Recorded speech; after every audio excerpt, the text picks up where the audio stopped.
श्रीमद् भगवद गीता अध्याय संख्या 8 श्लोक संख्या 5 से लेके 8 तक। 5वां श्लोक पढ़ता हूँ। अंतकाले च मामेव स्मरन् मुक्त्वा कलेवरम यह प्रयाति समत्भावम याति न अस्ति अत्र संशयः। अनुवाद में लिखते हैं श्रील बहुपाद, और जीवन के अंत में जो केवल मेरा स्मरण करते हुए शरीर का त्याग करता है वह तुरंत ही मेरे स्वभाव को प्राप्त करता है, इसमें रंच मात्र भी संदेह नहीं है। यहाँ चर्चा आ रही है अब जीवन के अंतकाल के बारे में। जो अर्जुन ने प्रश्न किया था, अर्जुन का जो प्रश्न था कि आप मुझे बताइए कि मृत्यु के समय भक्ति में लगे रहने वाले आपको कैसे जान पाते हैं। मृत्यु के समय आपको कैसे जान पाते हैं। अब इसका तात्पर्य पढ़ते हैं, फिर इसको समराइज करेंगे। इस श्लोक में कृष्ण भावनामृत की महत्ता दर्शित की गई है। जो कोई भी कृष्ण भावनामृत में अपना शरीर छोड़ता है वह तुरंत परमेश्वर के दिव्य स्वभाव सद्भाव को प्राप्त होता है। परमेश्वर शुद्धाति शुद्ध हैं, अतः जो व्यक्ति कृष्ण भावना भावित होता है वह भी शुद्धादि शुद्ध होता है। मतलब शुद्ध से भी शुद्ध, प्योर से भी प्योर। स्मरण शब्द महत्वपूर्ण है। श्री कृष्ण का स्मरण उस अशुद्ध जीव से नहीं हो सकता जिसने भक्ति में रहकर कृष्ण भावनामृत का अभ्यास नहीं किया। मीन्स आपको भक्ति करनी है तो कृष्ण भाव के भाव में करनी है।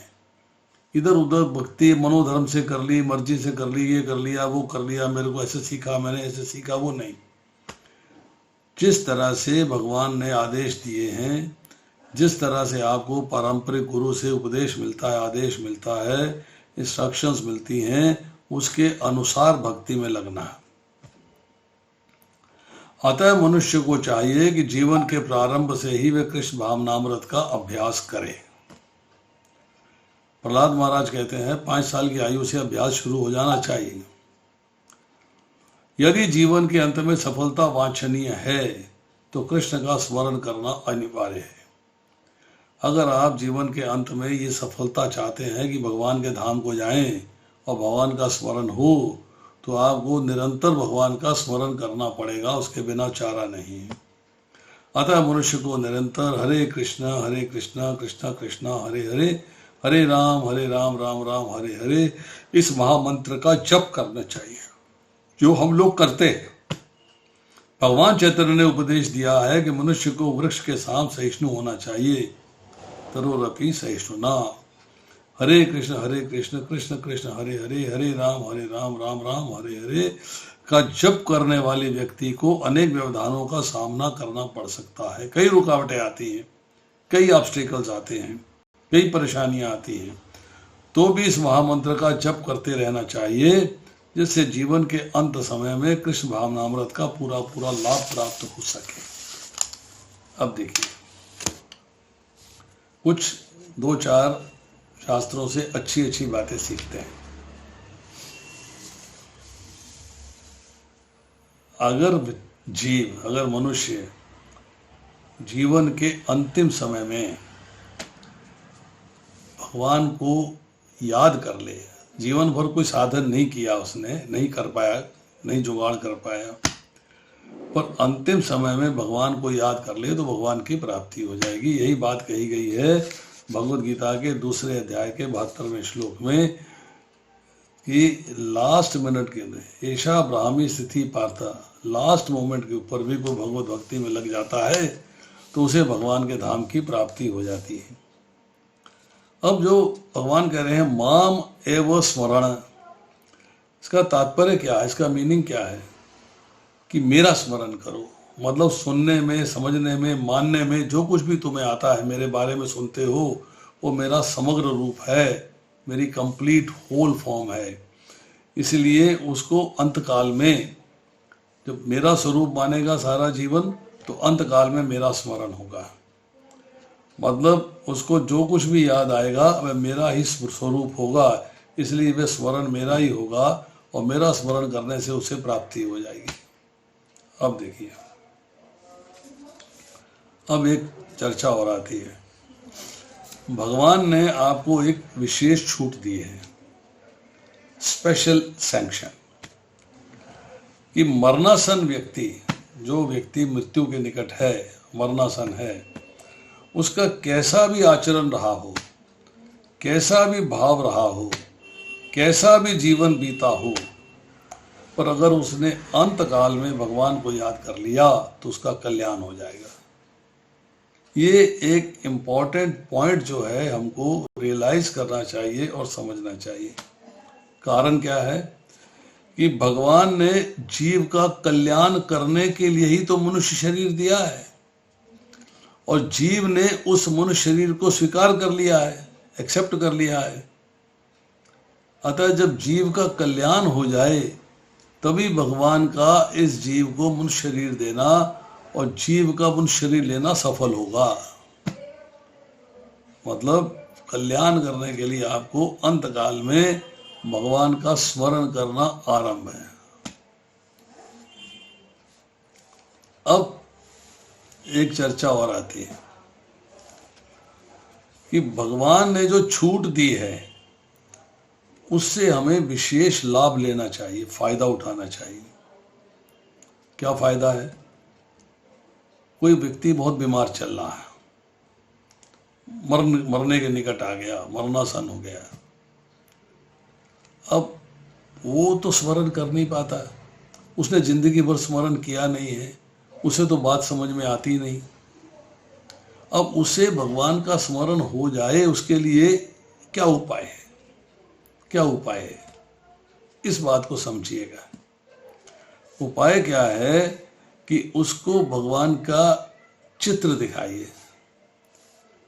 चित्र दिखाइए तो उसका क्या है, जब चित्र को देखेगा तो उनके बारे में सोचेगा, ये कौन है, ये क्या करते हैं, क्या नाम है इनका, इनको तो मैंने सारी जिंदगी स्मरण ही नहीं किया, अब मुझे चित्र दिखाया जा रहा है तो मुझे इनके बारे में सोचना चाहिए।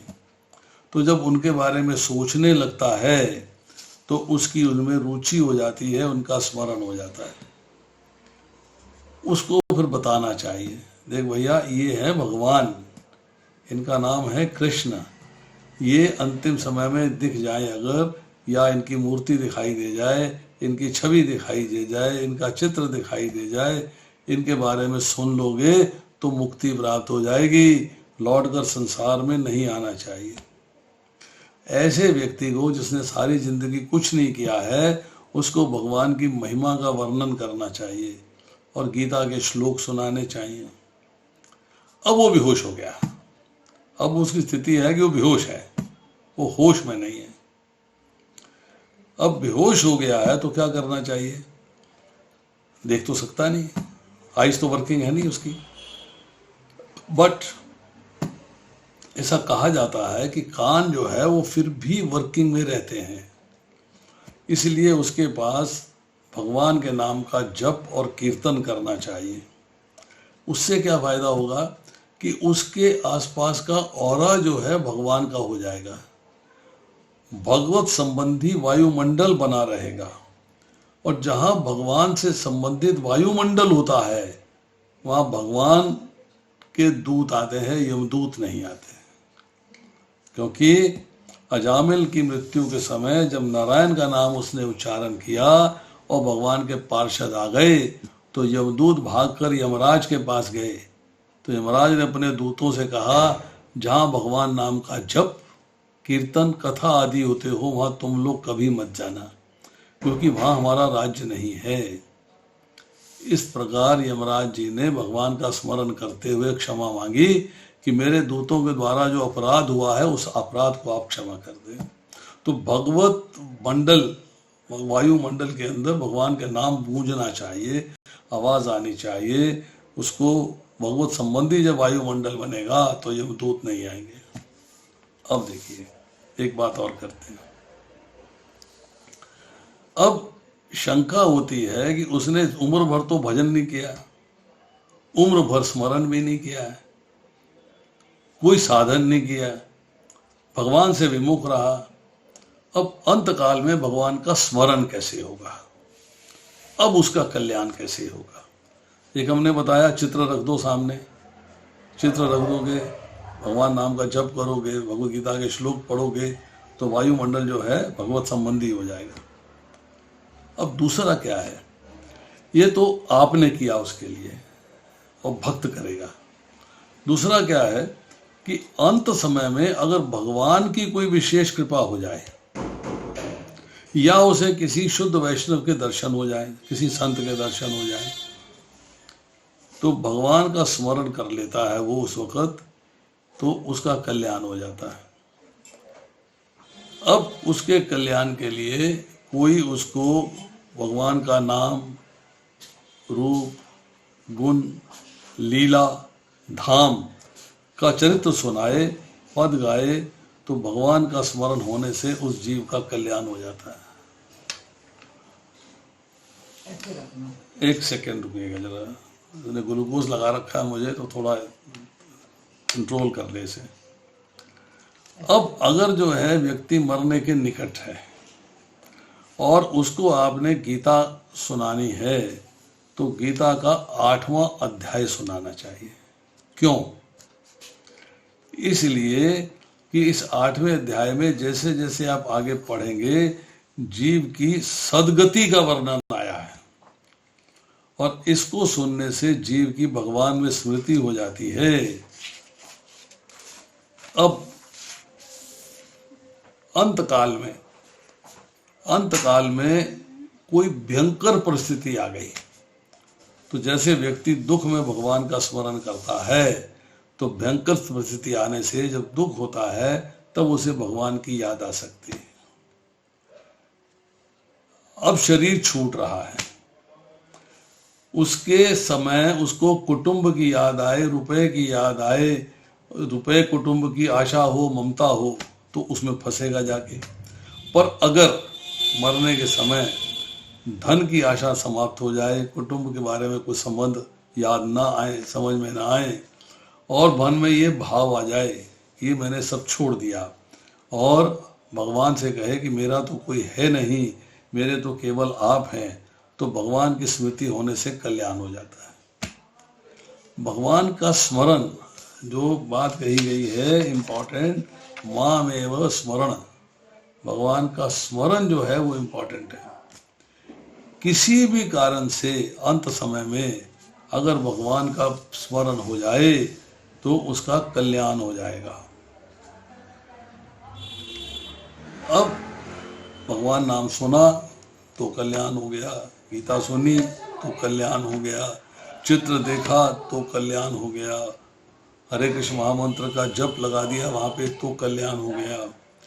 तो अब लास्ट में एक बात और आती है, एक किसी जगह पे शास्त्रों में लिखा हुआ है कि अगर कोई शुद्ध वैष्णव या कोई संत मरणासन व्यक्ति को देख ले, जो व्यक्ति मरने के निकट है उसको देख ले, या उसके मुर्दे को देख ले, जब उसको शमशान घाट लेके जाते हैं, घर में पड़ा हुआ है या शमशान घाट में है, मुर्दे को देख ले, उसकी चिता के धुएं को देख ले, चिता की भस्म को देख ले, तो उससे भी जीव का कल्याण हो जाता है। भगवान ने कितनी लिबर्टी दी है, पर शुद्ध वैष्णव होना चाहिए, संत होना चाहिए, साधारण व्यक्ति नहीं, साधारण वैष्णव नहीं, शुद्ध वैष्णव। तो इसके बाद ये बात समझने वाली है कि कोई सज्जन जिसके सामने भगवान का चित्र रख दिया, उसको भगवान नाम सुना दिया, भगवान की लीला कथा सुना दी, भक्तों का चित्र सुना दिया, सामने कीर्तन करने लग जाएंगे, तो उसे भगवान की याद आ जाएगी। तो किसी भी कारण से भगवान की तरफ वृत्ति होने से वह स्मरण भगवान का ही स्मरण है। तो अंत काल के अंदर भगवान का स्मरण आवश्यक है। अब कैसे कैसे आता है ये मैंने आपको तरीके बता दिए। अब करते हैं श्लोक संख्या 6।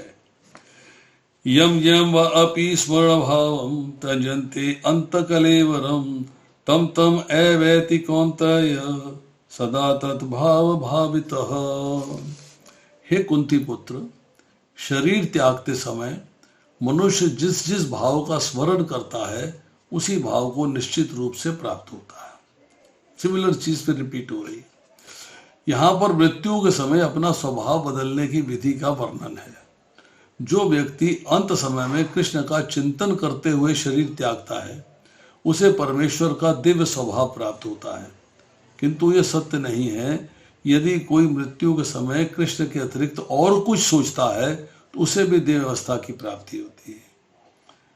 भगवान के धाम जाके भगवान जैसा स्वरूप, भगवान जैसा लोक मिलना, भगवान जैसा रूप मिलना, भगवान जैसा ऐश्वर्य मिलना वो तभी पॉसिबल है जब आप भक्ति के उच्चतम प्लेटफॉर्म पे हैं। तो अंतिम समय में आपने भगवान का स्मरण करते हुए शरीर को त्यागा है। हमें इस बात पर विशेष ध्यान देना चाहिए। तो फिर कोई मन की सही अवस्था में किस प्रकार मरे। महापुरुष होते हुए भी महाराज भरत ने मृत्यु के समय हिरण का चिंतन किया, अतः अगले जीवन में हिरण के शरीर में उनका देहांतरण हुआ। तो one has to be very careful. यद्यपि हिरण के रूप में उन्हें अपने विगत कर्मों की स्मृति थी, किंतु उन्हें पशु शरीर धारण करना ही पड़ा। निसंदेह मनुष्य के जीवन भर के विचार संचित होकर मृत्यु के समय उसके विचारों को प्रभावित करते रहते हैं। अतः इस जीवन से उसका अगला जीवन बनता है। अगर कोई इस जीवन में सतोगुणी होता है और निरंतर कृष्ण का चिंतन करता है तो संभावना यही है कि मृत्यु के समय उसे कृष्ण का स्मरण बना रहे।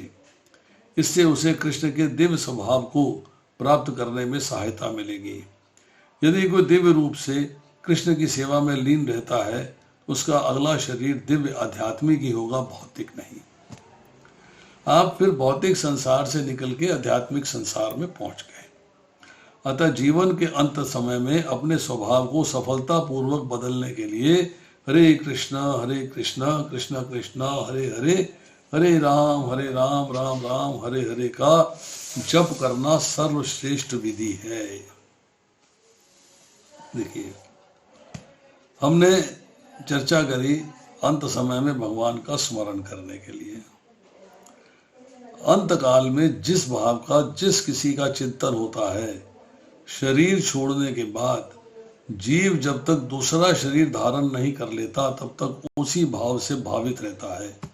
अंत काल का चिंतन स्मरण वैसा स्थायी बना रहता है और उस अंत काल के चिंतन के अनुसार ही वह दूसरा शरीर धारण करता है। मानसिक शरीर के अनुसार ही वह दूसरा शरीर धारण करता है। मानसिक शरीर मतलब जो अंत काल में आपके मन में फिक्स हो गया, आ गया। तो अंत काल के चिंतन को बदलने का कोई तरीका नहीं है, कोई शक्ति नहीं है, बदलने की स्वतंत्रता भी नहीं है। आपको इसलिए जो है अंत काल के अंदर बड़ा ही केयरफुल रहना चाहिए। अब इसके बाद ये जानने की कोशिश करते हैं कि मनुष्य जो है इस शरीर में इंडिपेंडेंस ऑफ फ्री विल है उसके पास। उससे जिस वस्तु से, जिस प्राणी से संबंध जोड़ लेता है उसी संबंध के अनुसार ही अन्य योनियों में जन्म हो सकता है, उसी के अनुसार उसका जन्म होता है। तो one has to be very careful. अब दूसरे जन्म की प्राप्ति अंत काल में हुए चिंतन के अनुसार होती है। जिसका जैसा स्वभाव होता है अंत काल में वैसा ही उसका चिंतन होता है। तो अगर आप जो है अंत काल में भगवान का स्मरण करना चाहते हैं तो आपको सारी उम्र भगवान का स्मरण करना पड़ेगा, तभी अंत काल में भगवान का स्मरण करना गया। अब एक जो है एक एग्जाम्पल दिया गया है, बड़ा अच्छा एग्जाम्पल है कि अंतकालीन चिंतन और उनके अनुसार गति। कहते हैं एक व्यक्ति जो है फोटो खिंचवाने के लिए गया। जब फोटो खिंचवाने बैठा तो फोटोग्राफर ने कहा कि फोटो खिंचवाते समय हिलना नहीं, मुस्कुराते रहना।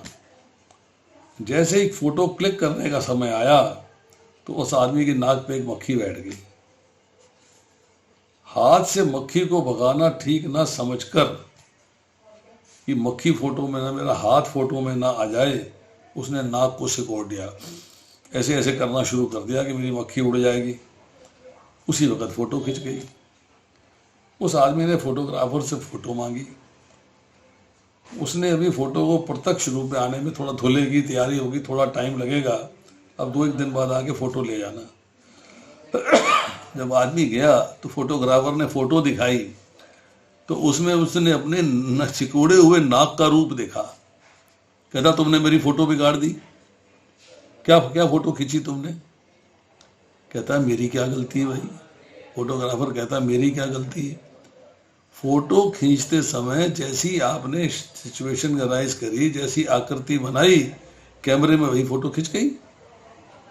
अब फोटो में चेंज नहीं हो सकता, अब नहीं खिंचेगी।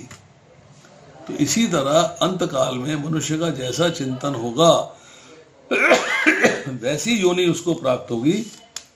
योनि उसी चिंतन के अनुसार होगी। अब जैसे फोटो खींचने के समय तो पहले से मालूम रहता है कि मृत्यु कब आ जाए, इसका कुछ पता नहीं। इसलिए अपने स्वभाव चिंतन को निर्मल बनाए रखकर सावधान रहना चाहिए और भगवान को नित्य स्मरण करते रहना चाहिए। इसकी चर्चा अगले श्लोक में आएगी।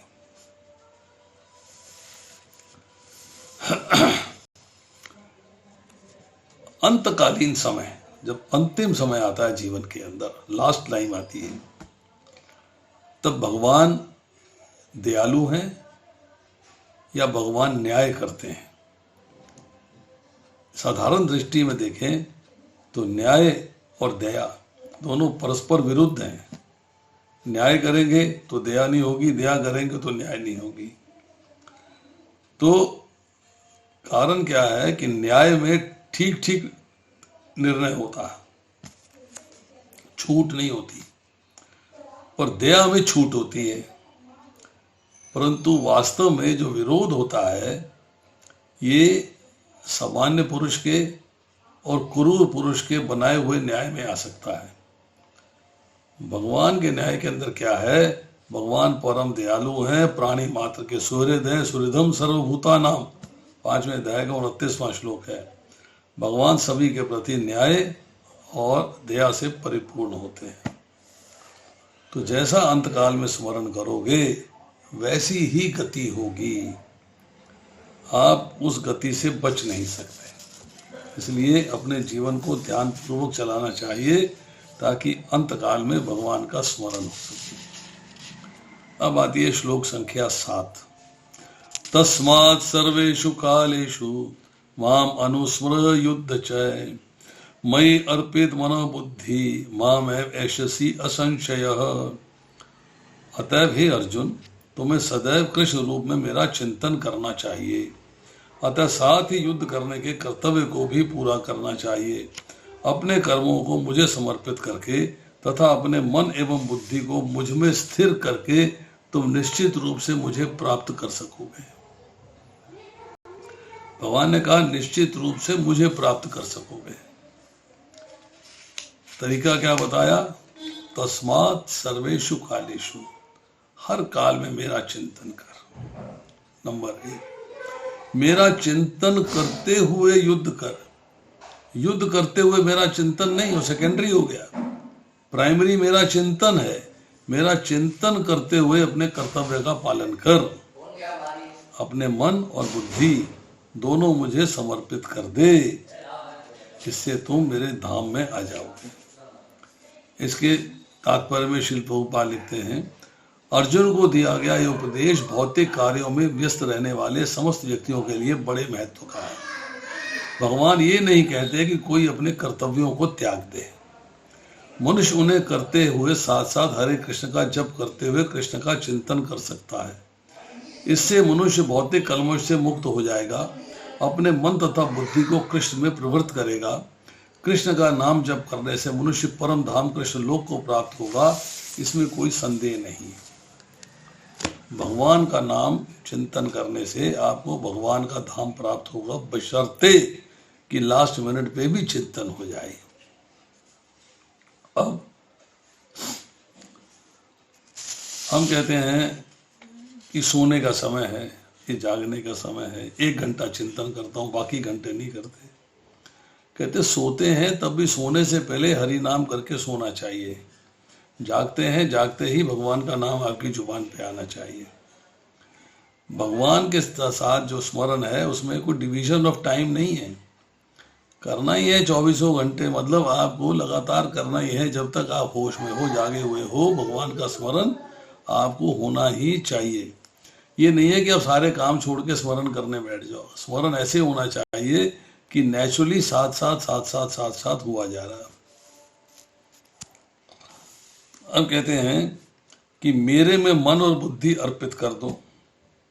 मन में भगवान का चिंतन और बुद्धि में भगवान का निश्चय कि यस मुझे करना है, ये आर्ट ऑफ डिस्क्रिमिनेशन ने डिसाइड कर लिया।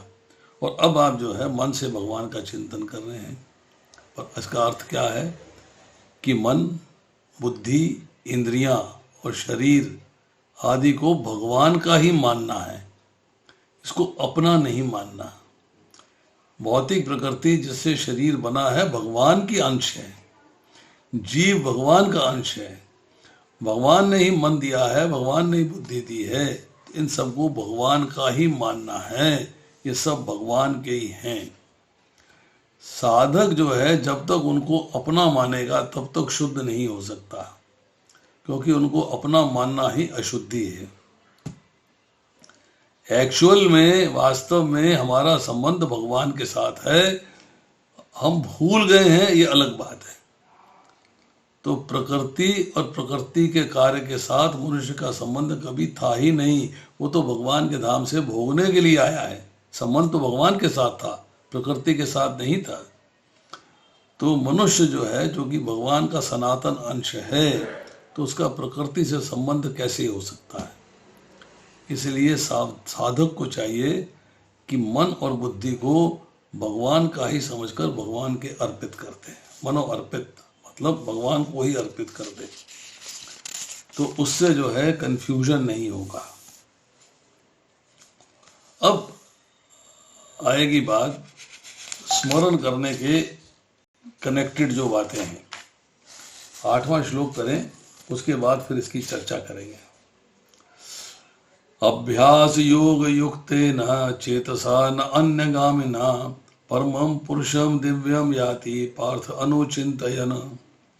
हे पार्थ, जो व्यक्ति अपने मन को मेरा स्मरण करने में निरंतर लगाए रखते हैं, अविचलित भाव से भगवान के रूप में मेरा ध्यान करते हैं, वह मुझको अवश्य ही प्राप्त होते हैं। अविचलित मतलब विचलित नहीं होना चाहिए, भगवान के स्मरण से विचलित नहीं होना चाहिए। भगवान के स्मरण में निरंतर लगे रहना, निरंतर मतलब एक क्षण के लिए भी गैप नहीं आना चाहिए। इस श्लोक में भगवान कृष्ण अपने स्मरण किए जाने की महत्ता पर बल देते हैं। महामंत्र हरे कृष्ण का जप करने से कृष्ण की स्मृति आ जाती है। भगवान के शब्द उच्चार ध्वनि के जप से और शब्द के माध्यम से मनुष्य के कान, जीव तथा मन व्यस्त रहते हैं। इस ध्यान का अभ्यास अत्यंत सुगम है और इसमें परमेश्वर को प्राप्त करने में सहायता मिलती है। पुरुषम का अर्थ है भोक्ता, परमम पुरुषम दिव्यम। पुरुषम का अर्थ है भोक्ता। यद्यपि सारे जीव भगवान की तटस्थता शक्ति हैं, किंतु वे भौतिक कलमश से युक्त हैं। वे स्वयं को भोक्ता मानते हैं, जबकि होते नहीं। भोक्ता केवल भगवान है, जीव भुक्त है, तो जीव अपने आप को भोक्ता मान लेता है। यहाँ पर स्पष्ट उल्लेख है कि भगवान ही अपने विभिन्न स्वरूपों तथा नारायण, वासुदेव आदि अंश विस्तारों के रूप में परम भोक्ता है। परम भोक्ता वही है। भक्त हरे कृष्ण का जप करके अपनी पूजा के लक्ष्य परमेश्वर का, उसके किसी भी रूप नारायण कृष्ण राम आदि का निरंतर चिंतन कर सकता है। ऐसा करने से वह शुद्ध हो जाता है और निरंतर जाप करते रहने से जीवन के अंत में वह भगवत धाम को जाएगा। योग अंतःकरण के परमात्मा का ध्यान है। योग मीन्स अपने आप को भगवान से जोड़ना, और जोड़ना है कि आपने जो है अपने आप को भगवान से जोड़ा ध्यान के द्वारा। इसी प्रकार हरे कृष्ण के जप द्वारा मनुष्य अपने मन को परमेश्वर में स्थिर करता है। मन चंचल है, अतः आवश्यक है कि मन को बलपूर्वक कृष्ण के चिंतन में लगाया जाए। शुरू शुरू में लगाना पड़ता है, पर बाद में ग्रेजुअली जब आप प्रोग्रेस कर जाते हो तो मन ऑटोमेटिकली भगवान का चिंतन करता रहता है। इसी प्राय उस इल्ली का दृष्टांत दिया जाता है जो तितली बनना चाहती थी, और वह इसी जीवन में तितली बन जाती है क्योंकि इल्ली तितली का स्मरण करती रहती है। इसी प्रकार यदि हम निरंतर कृष्ण का चिंतन करते रहें तो यह निश्चित है कि जीवन के अंत में हम कृष्ण जैसा ही शरीर प्राप्त कर सकेंगे। अब देखिए, स्मरण के बारे में कुछ शास्त्रों में क्वालिटी बताई गई है। स्मरण है 3 तरीके का। एक है बोधजन्य, एक है संबंधजन्य, एक है क्रियाजन्य। ये क्या चीजें हैं, इनको समझने का प्रयास करते हैं। बोधजन्य मीन्स आपका रिलेशनशिप। मैं भगवान का हूं और भगवान मेरे हैं, मैं आत्मा हूं और मेरे को शरीर प्राप्त है और आत्मा भगवान का अंश है। ये ज्ञान है आपको, ये बोध है आपको। बोध का मतलब है ज्ञान का होना, ये ज्ञान है। तो इसके बाद फिर आपको भगवान का स्मरण होना शुरू हो जाता है, क्योंकि आप अंडरस्टैंड कर लेते हो, आपने ज्ञान की प्राप्ति कर ली। भगवान ने अपने कहा, तू मैं और ये राजा लोग पहले नहीं थे, यह बात भी नहीं है, भविष्य में नहीं रहेंगे, ये बात भी नहीं है। दूसरे अध्याय के 12वां श्लोक है। अर्थात निश्चित ही पहले थे, निश्चित ही पीछे रहेंगे। जो पहले सर्ग महासर्ग और प्रलय महाप्रलय में था, वही ये प्राणी समुदाय उत्पन्न होता है और नष्ट होता है। मतलब जीव नष्ट नहीं होता, परंतु शरीर नष्ट होता रहता है। तो ये जो प्राणी है, जो जीव है, भगवान का अंश है। संसार से संबंध भूला हुआ, भूल के मैंने संसार से संबंध स्थापित कर दिया। तो अगर नष्ट होने वाले भाग का विवेक पूर्वक सर्वथा त्याग कर दें तो अपने होने का स्पष्ट बोध हो जाता है। मतलब आप भौतिक शरीर जो नष्ट होने वाला है उसके बारे में सोचना बंद कर दें और आत्मा के बारे में सोचना शुरू कर दें, तो आपको जो है आत्मा का भगवान से संबंध जो है नित्य स्मरण रहेगा। इसे बोधजन्य स्मरण कहते हैं कि आपने ज्ञान प्राप्त कर लिया, अंडरस्टैंडिंग आ गई और स्मरण शुरू हो गया। ये जो स्मरण है कभी नष्ट नहीं होता, क्योंकि स्मरण किसका है? अपने नित्य स्वरूप का। संबंधजन्य स्मरण, संबंधजन्य स्मरण क्या है कि शरीर हमारा है और संसार भी हमारा है, ये हमने मान लिया।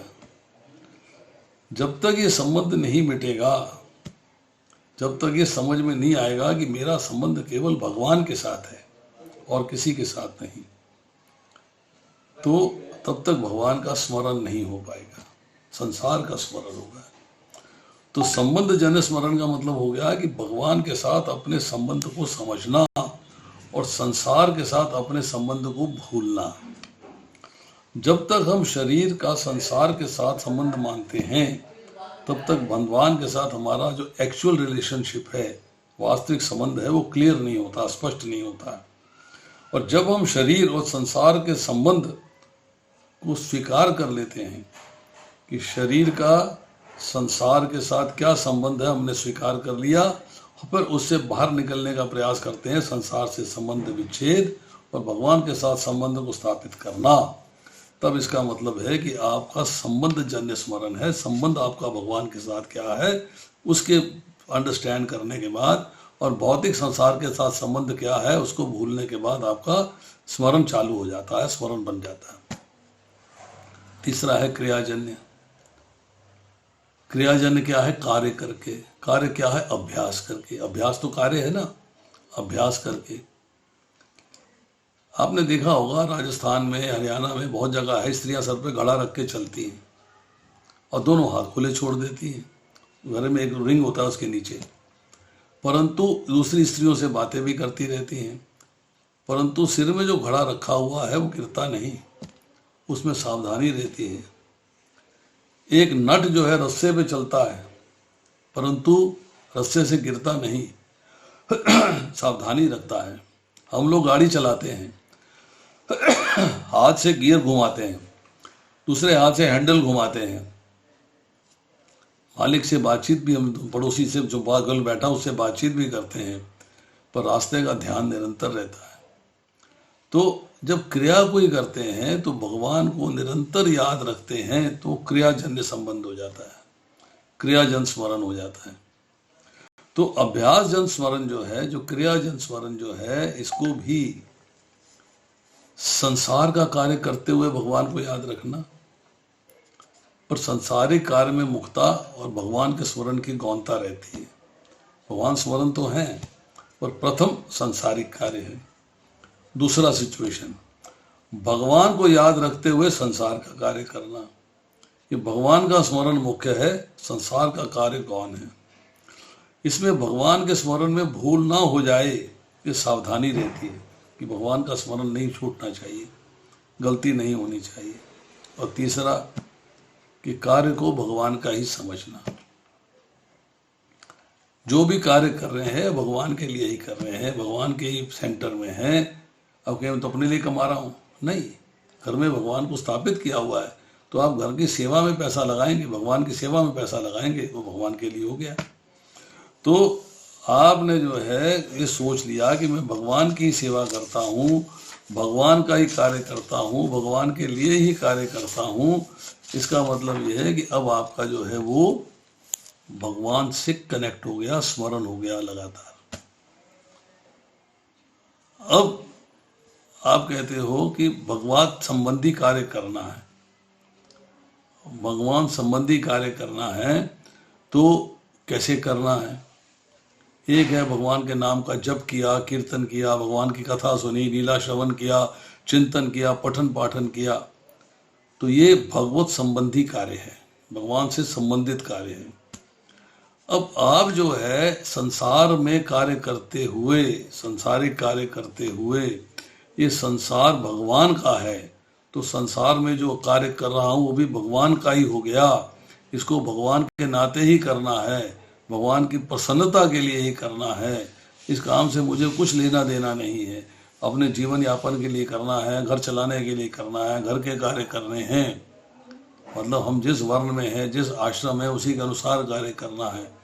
ऐसा भाव रखते हैं जब, तो जो संसारिक कार्य करते हैं भगवान के प्रति, वो भगवान का ही हो जाता है, अकर्म हो जाता है। अब लास्ट बात आती है कि आपने भगवान का चिंतन किया। 8वें श्लोक में 2 शब्द आते हैं, एक अभ्यास है और दूसरा योग है। अभ्यास योग युक्तेना, अभ्यास और योग। जब संसार से मन को हटा के और भगवान में लगाते हैं, संसार से मन को हटा रहे हैं, भगवान में लगा रहे हैं, इसका मतलब है आप अभ्यास कर रहे हो, ये अभ्यास है। और जब आप जो है अभ्यास करते करते भगवान में मन लग जाता है, भगवान में आपका मन भगवान से युक्त हो जाता है, तो योग हो जाता है। अभ्यास लीड्स टू योगा, अभ्यास करते हैं तो योग हो जाता है। तो आज इतना ही, शेष फिर अभी किसी का कोई प्रश्न है तो पूछ सकता है, मैं आपको अनम्यूट कर देता हूं।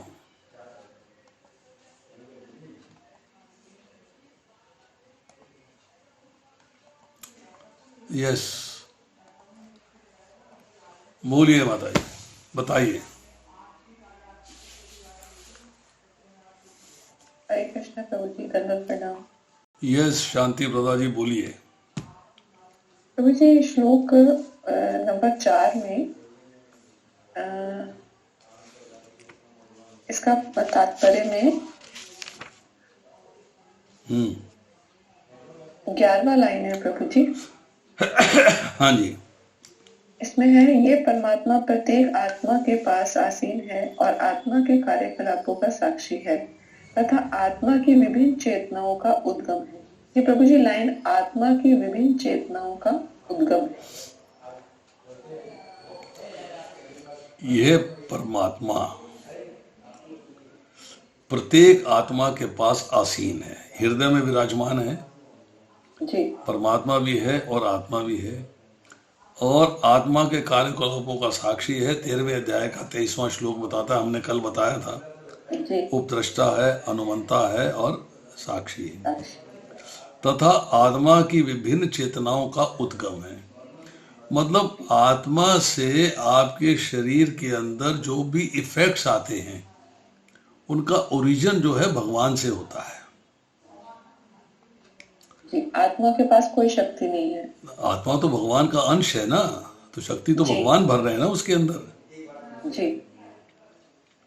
तो इसका मतलब ये हुआ कि आत्मा को जो शक्ति मिलती है वो भी भगवान से मिलती है।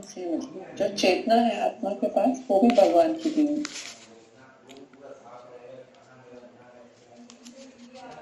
चलिए और बताइए। और प्रभु जी इसमें है, ये जो श्लोक नंबर 4 में है, निरंतर परिवर्तनशील यह भौतिक प्रकृति अधिभूत कहलाती है। जो ये भौतिक प्रकृति है इसको अधिभूत कहते हैं प्रभु जी। कौन सी लाइन है ये चौथे श्लोक में? चौथे श्लोक का जो प्रभु जी अनुवाद है उसकी पहली लाइन है, हे देहधारियों में श्रेष्ठ निरंतर परिवर्तनशील यह भौतिक प्रकृति अधिभूत या भौतिक अभिव्यक्ति कहलाती है। तो जो हमारी जो भौतिक प्रकृति है उसको अधिभूत कहा है और भगवान का विराट रूप इसे अधिदेव कहा है। ये परपट में लिखा तो है क्लियर। जी जी। और प्रत्येक देवधारियों के हृदय में जो परमात्मा है वही यज्ञ के स्वामी है। अधियज्ञ कहलाते हैं। यज्ञ के स्वामी वही है। तो तीन शब्द इस्तेमाल हुए जी। एक है भूत, एक है दैव और एक है यज्ञ। जी। भूत के पहले लगा अधिभूत, जी। दैव के पहले लगा अधिदैव, जी। यज्ञ के पहले लगा अधियज्ञ। जी। अधि शब्द जो है वो इस्तेमाल, जैसे यहाँ लिखा यज्ञ का स्वामी, स्वामी के लिए हो गया। तो ये जो भौतिक प्रकृति है उसको नाम दिया गया, पंच महाभूत भी कहते हैं, मन बुद्धि अहंकार भी है, उसमें इंद्रियां भी हैं, उसमें सब कुछ है। तो यहाँ इन्होंने कहा है सब चीज़ें जो कि भौतिक प्रकृति से प्रकट होती हैं, तो भौतिक प्रकृति को अधिभूत कह दिया, ओरिजिन स्वामी है, सब चीज़ों का स्वामी है, ओरिजिन वहाँ से हो रहा है। और भौतिक अभिव्यक्ति मीन्स भौतिक मैनिफेस्टेशन, ये मैनिफेस्ट कर रही है, ये प्रकट हो रही है और परिवर्तनशील है, चेंज होती है, ये विनाश भी होती है, विनाशील है। अब इसको जब 9वां अध्याय पढ़ेंगे ना तो इसके अंदर जो है बाद में थोड़ी बात आपको 9वें अध्याय के अंदर और क्लियर हो जाएगी। जो प्रभु जी जो भी यज्ञ किए जाते हैं वो परमेश्वर को, मतलब जो हृदय में बैठे हैं परमात्मा, उनको अर्पित किए जाते हैं। जो परमात्मा बैठे हैं वो अधियज्ञ हैं। जी। 9वें अध्याय का 8वां श्लोक है, संपूर्ण दृश्य जगत, जो भौतिक अभिव्यक्ति की बात हो रही है उसी की चर्चा हो रही है, मेरे अधीन है और मेरी इच्छा से बारंबार स्वतः प्रकट होता है और मेरी इच्छा से अंत में विनष्ट होता है। प्रलय आती तो विनष्ट हो जाता है ना। जी जी। तो भगवान कहते हैं सब कुछ जो है मेरी इच्छा से होता है। अब भगवान का विराट रूप जिसमें सूर्य चंद्र आदि समस्त देवता शामिल हैं वो अधिदैव कहलाता है। सारे देवता, देव मतलब सारे देवता जितने भी हैं वो भगवान के विराट स्वरूप में आते हैं। जी मतलब भगवान का विराट एक्सपेंशन है वो, तो उनको अधिदेव कहा गया है। और जी भगवान आपके हृदय में स्थित हैं, यज्ञ के स्वामी है, तो उनको अधियज्ञ कहा गया है। जी प्रभु जी। प्रभु जी एक जगह मैं पढ़ रही थी कि आत्मा जो है इच्छा करती है